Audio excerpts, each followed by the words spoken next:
tender, këtë jepja filanit, e tjerë. Dhe në këtë kuptim, Ramës nuk intereson fati personal i Ballukut, por në qofse i qëndrojmë tezës së parë, që tham pak më parë, që këtu jemi përballë një të panjohure për Ramën se s'paku mund të ketë ndruar padron, thjesht zvarritja për Ballukun nuk është mbrojtje e Ballukut, po është fitimi kohë për negociatave ndaj Rama. Rama po ndoshta po e kupton që është përballë një të panjohure, që loja që kishte në kontroll mund të jetë lëkundur apo mund të ketë ndryshuar.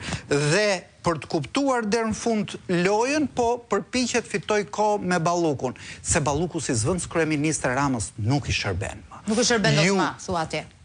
Po asnjë kriminal që do të vjedhë vota nuk shkon sot të negocioj me Ballukun se di që është e përgjuar. Asnjë biznesmen që do të marrë një tender nuk shkon sot të trokasë ke zyra e Belindës se di që është e djegur. Pra atëherë ç'i duhet Ramës të mbrojë një njerëz të djegur? Nuk i shërben fare.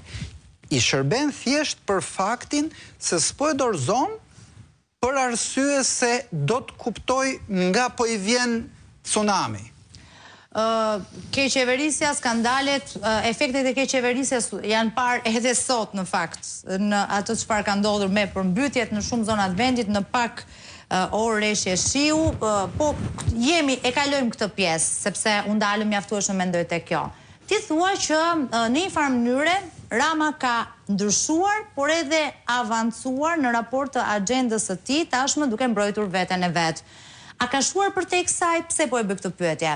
Mua më ka bërë përshtypje për shembull, se shumë morën me emrin a do jetë apo jo kjo një kryeministre teknike kështu me radhë.